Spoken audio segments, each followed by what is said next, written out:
Bonjour, alors dans cette vidéo, on va s'intéresser à des nouvelles qui viennent de Chine notamment, parce qu'il est en train de se passer des choses assez importantes, notamment sur les marchés chinois. Et pourquoi ça peut être intéressant? Parce que la Chine, on le sait, c'est la deuxième économie mondiale, hein, juste derrière les États-Unis. Alors ils sont encore un petit peu en retrait par rapport aux États-Unis, mais il y a vraiment deux gros blocs économiques. D'un côté les USA, de l'autre côté la Chine qui domine, hein. On a les pays européens et même l'Inde, hein, qui sont largement derrière et dans des ratios vraiment beaucoup plus bas, hein, très inférieurs en termes de capacité financière. Donc tout ce que fait la Chine et tout ce qui se passe en Chine, comme les États-Unis, ça va impacter énormément l'économie mondiale et donc la bourse et donc les actions par répercussion. Donc on va voir un peu ce qui se passe et comment ça pourrait impliquer donc toutes les différentes valeurs qu'on suit en bourse. Alors comme d'habitude, avant de commencer, je rappelle que les informations et analyses données sur cette chaîne sont données à titre indicatif et ne peuvent pas être considérées comme un conseil en investissement. L'investissement boursier est risqué et vous êtes responsable de tous les investissements que vous faites. Donc sur le graphe, là on a le CSI 300, hein. On peut avoir le Dow Jones Shanghai ou d'autres valeurs. En gros, ça mesure un peu l'indice des marchés chinois, hein. C'est l'équivalent d'un CAC 40, mais en Chine, en très gros. Et donc sur le CSI 300, alors déjà pour revenir sur la Chine, dernièrement, hein, on va pas faire un récap des dernières décennies, mais sur les dernières années, qu'est-ce qu'on a eu sur la Chine? On a eu la crise immobilière qui a fait pas mal de mal, notamment avec des faillites comme Evergrande et un problème au niveau chinois d'immobilier qui n'a pas été utilisé, hein, de surcapacité immobilière, et des Chinois finalement qui n'ont pas assez investi dans ces niveaux-là. Ça, c'était aux alentours de 2020, donc post-Covid. Le Covid n'a pas aidé forcément, ou même presque pendant le Covid, hein. Ça a été peut-être le déclencheur, donc on le voit ici, le temps que ça se mette en place, le temps qu'on ait des faillites, on arrive ici en 2021 sur les plus hauts, et ensuite les marchés chinois n'y arrivent pas. On avait ces rebonds, hein, juste après Covid, notamment parce qu'on avait eu pas mal de confinements, donc un rebond important. Mais derrière, on a la crise immobilière, on a le Covid avec ce Covid numéro 2, Covid numéro 3, etc. Et donc la Chine aussi qui fait une politique zéro Covid, c'est-à-dire des confinements assez stricts et assez forts, même peut-être plus qu'en Europe, ce qui fait forcément, ça va impliquer, et ça a impacté l'économie, donc une baisse de l'économie et de la croissance en Chine. Donc tout ça fait qu'on a eu des marchés complètement dévalués et complètement en crise, hein, sur le marché chinois. Et dernièrement, on commence à voir un petit rebond. Donc on le voit ici sur le CSI 300 avec des plus bas atteints, notamment au début de l'année 2024, et un rebond qui s'est fait en septembre 2024, notamment sur le plan de relance chinois, hein.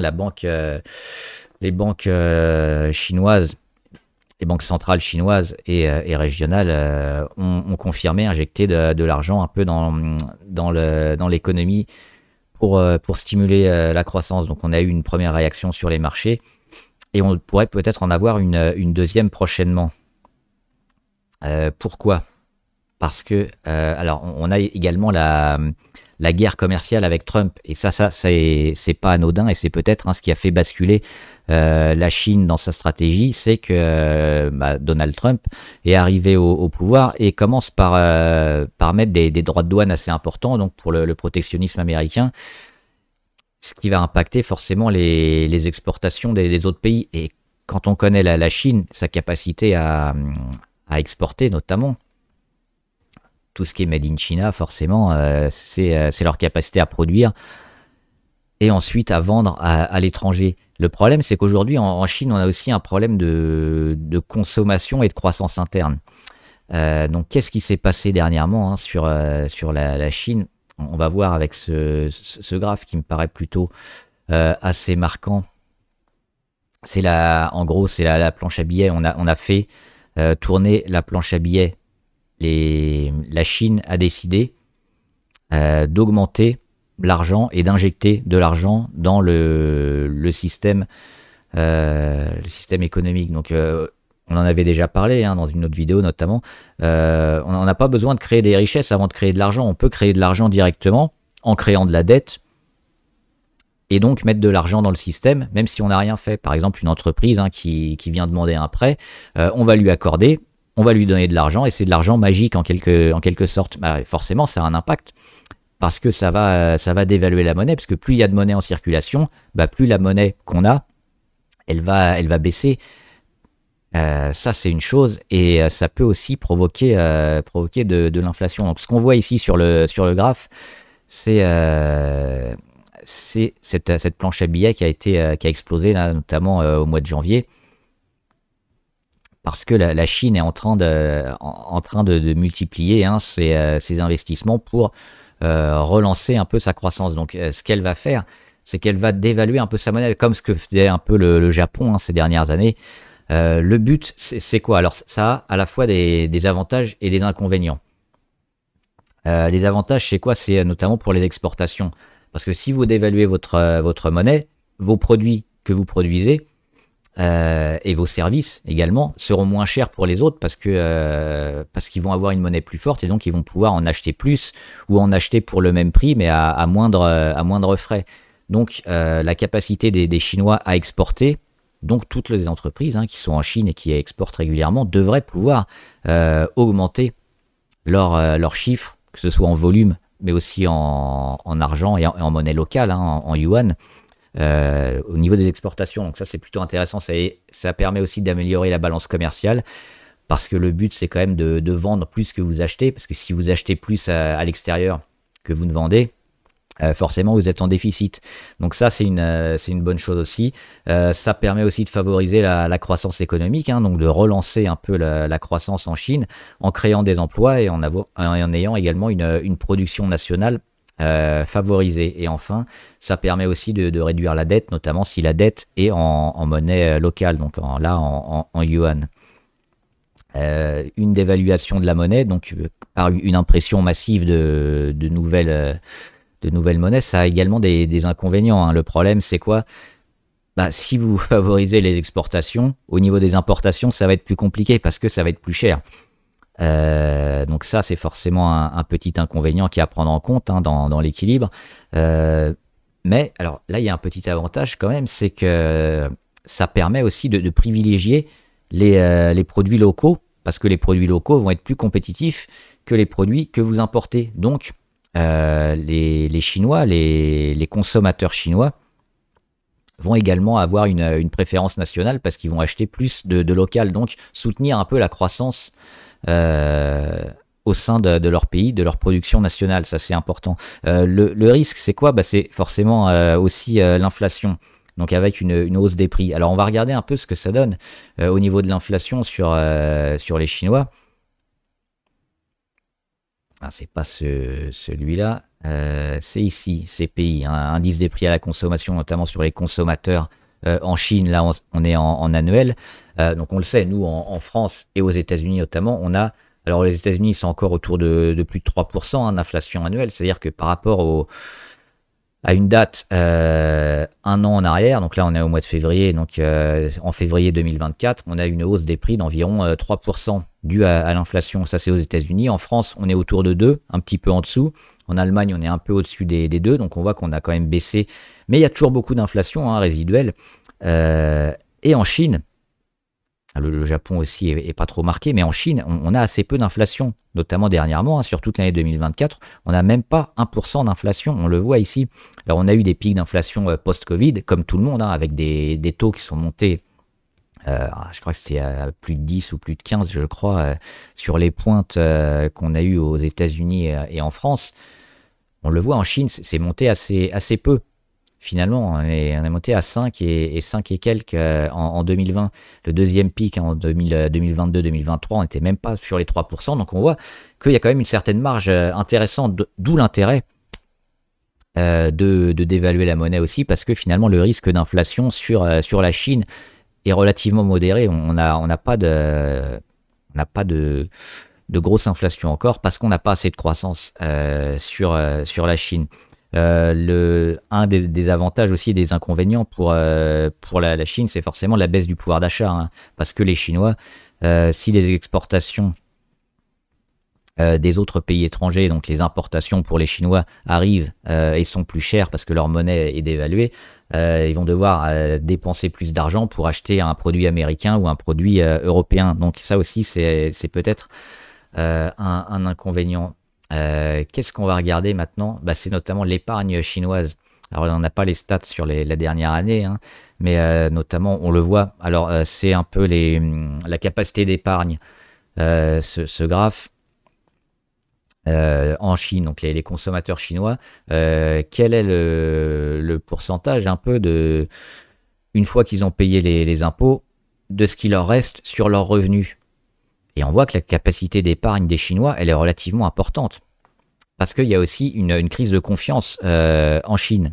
Quand on a un avenir plutôt radieux, on a tendance à plus dépenser. Donc dernièrement, avec tout ce qui s'est passé, crise immobilière et Covid, les Chinois ont peu dépensé, mais ont toujours beaucoup épargné. Et ils ont une capacité d'épargne super importante. On le voit ici à plus de 40, plus de 40%.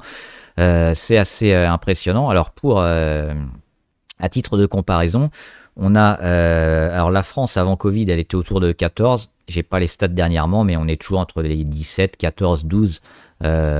Donc on voit que c'est assez incomparable avec la Chine qui a plus de 40 et les États-Unis c'est un peu meilleur, on est autour de 17 en 2022. Hein. On est monté à plus de 20 quelques années avant, mais là dernièrement on était autour de 17. Donc on voit quand même la capacité d'épargne des Chinois est beaucoup plus importante que le gros bloc américain et même la plupart des pays européens, à part quelques pays, notamment en Scandinavie ou en Suisse qui étaient un peu plus élevés. Mais en gros les grosses nations ont des capacités d'épargne relativement faibles. On peut regarder aussi les PMI non manufacturiers. Donc la capacité des Chinois à produire, notamment sur le service primaire, on le voit ces dernières années, notamment en 2024, c'était relativement moyen. Hein. Au-dessus de 50, on est en expansion, donc on a un secteur qui se développe. En dessous, on est plutôt en récession. On est toujours un peu à la limite. Donc il y a un manque de peps un peu sur le manufacturier chinois qui est réputé notamment très fort parce que c'est eux qui produisent beaucoup pour le monde. Donc le fait de dévaluer la monnaie, ça devrait pouvoir booster un peu. Et on le voit là, on a déjà eu un premier boost en 2025, notamment la production manufacturière aux États-Unis. On peut regarder aussi import-export. Alors, les importations, on le voit, c'est des niveaux assez faibles dernièrement sur la Chine, avec des niveaux d'importation aussi en annuel, un peu au ras des pâquerettes. Alors, ce qui va nous intéresser, c'est plus peut-être les exportations sur la Chine. Et on voit un petit retour des exportations, mais sans commune mesure avec ce qu'on a connu ces dernières années, 2021-2022. Donc, il va falloir booster un peu ça pour les Chinois. Et comme Donald Trump a mis des taxes douanières, la réponse, ça va être on fait marcher la planche à billets, on dévalue notre monnaie et on arrive à être plus compétitif finalement. Alors, bonne chose ou mauvaise chose, on va voir sur le graphe notamment ce qu'on peut suivre avec la monnaie, et on l'a ici. Alors là on a le graphe dollar face à la Chine contre le yuan, avec ici le gros pic, l'élection de Donald Trump où le dollar a monté par rapport à quasiment toutes les monnaies. Donc élection du 5 ou 6 novembre, boum. Et on voit dernièrement, alors on avait comme une résistance ici, on y est revenu, c'est-à-dire que si on va vers le haut, c'est le dollar qui monte et donc le yuan qui baisse. Donc on irait plutôt vers ça à nouveau. Là on le voit sur un support intermédiaire. Donc techniquement, avec ce qui s'est passé le dernier mois et ce qui pourrait être amplifié encore ces prochains mois, avec la Chine qui continue de dévaluer sa monnaie, c'est non seulement les actions et les valeurs chinoises devraient pouvoir garder leur capacité d'exportation et donc faire rentrer pas mal de devises. Donc là, ça pourrait être intéressant de continuer, je pense, à jouer pas mal de valeurs chinoises, mais également sur le Forex, par exemple, si on veut jouer les paires de monnaie, de jouer contre le yuan, parce que même s'il va avoir une capacité économique accrue peut-être avec cette dévaluation, la monnaie, elle va être perdante par rapport à d'autres devises. Le risque, c'est qu'on ait aussi une réaction de la part des autres pays, parce que pour être plus compétitifs, ils vont peut-être aussi dévaluer leur monnaie, mais pour l'instant, c'est pas le cas. Donc là, on est sur un support intermédiaire éventuellement pour un rebond de l'euro face au yuan. Donc, jouer éventuellement cette paire de devises à la hausse, je pense, parce que le dollar devrait continuer de performer, d'aller sur ses plus hauts ici et de les casser. Hein. Ça fait un moment qu'on voit qu'on est sur des niveaux assez sur les mêmes, mais finalement les dernières nouvelles qu'on a de Chine nous tendraient à jouer cette paire dollar-yuan à la hausse. On a également la même chose avec l'euro. L'euro face à la Chine, et là aussi on revient sur un support intéressant hein, sur l'euro. Bien joué ces derniers mois même, parce que la mèche là elle date de fin novembre, et puis décembre, janvier, on descend plus, et je pense que là aussi on aura certainement un rebond hein, de l'euro face à la paire chinoise. Donc ça peut être intéressant. Alors pour jouer les monnaies, on va plutôt jouer des produits dérivés avec du levier, parce que forcément les variations sont pas énormes sinon. Hein. On le voit là, pour revenir sur les plus hauts du mois de juillet 2023, il y a 6% à peu près. Donc si on veut jouer les paires de monnaie, il faut quand même prendre un peu plus de levier, sinon c'est relativement peu intéressant. Mais on a des chiffres macro qui semblent quand même tendre vers ça. Donc voilà. À la fois jouer peut-être les paires de monnaie et jouer aussi les valeurs hein, chinoises qui vont pouvoir continuer finalement leur exportation un peu partout aux États-Unis et en Europe, parce qu'ils vont avoir une compétitivité accrue du fait de la baisse de leur monnaie, qui devrait aussi améliorer la croissance hein, de leur pays. Donc dites-moi ce que vous en pensez en commentaire, si vous êtes investi notamment en actions chinoises ou autres, et puis les implications aussi que ça pourrait avoir hein, avec les réponses des dirigeants américains et européens. On en discutera. Bon trade, à plus.